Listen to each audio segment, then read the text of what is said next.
By now, you might be thinking, okay, stablecoins, the internet money exists. So the problem of cross-border payments is solved. Well, it is not. And understanding why is the most important part of this conversation. The technology works, there is no doubt about that. Blockchain networks operate 24 hours a day. That means digital money, like digital dollars, can be sent across borders in minutes for very little fees. So that part is solved. But there are two gaps that are holding most of the world back from using it. So gap one is awareness. How many people do you know that actually know about stablecoins? Today, the majority of business owners doing international trade, whether in Nigeria, Pakistan, Brazil, or even in the United States, have never been introduced to stablecoins as a practical way to make business payments.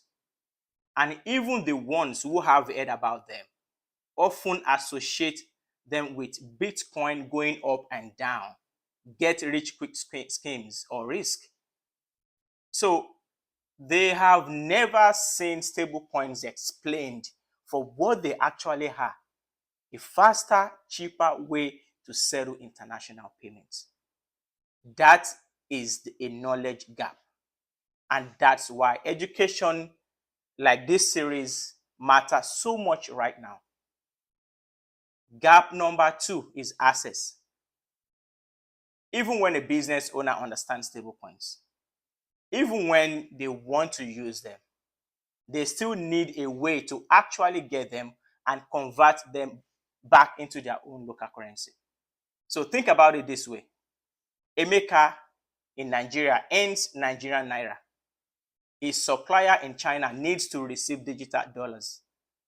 So somewhere in that journey, the naira needs to be converted into a stable coin, a digital dollar, and that conversion point is called on-ramp. And on the other side, when the supplier in China wants to convert those digital dollars into Chinese yuan or their local cash, that is called off-ramp. In many countries, those on-ramps and off-ramps either don't exist yet, or they are unreliable, too expensive, or difficult to trust. I mean, can you imagine, converting US dollar stable coin that is $1, US dollar stable coin to $1, but when you're converting the US dollar stable coin into regular US dollars, you're paying fees. I understand if business paying fees, because that's part of the cost of doing business. But for everyday people, that doesn't make any sense. So digital money is available, but the platform that helps people to enter or exit that system, especially ordinary business owners, are still being developed.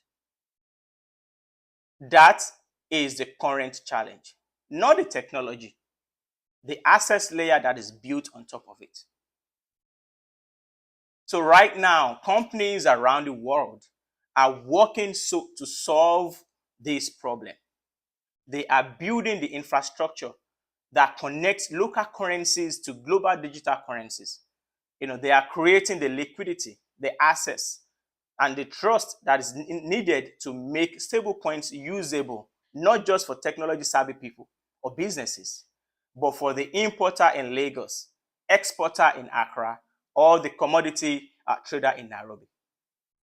When that infrastructure is fully in place, which is being built right now, these two gaps will begin to close.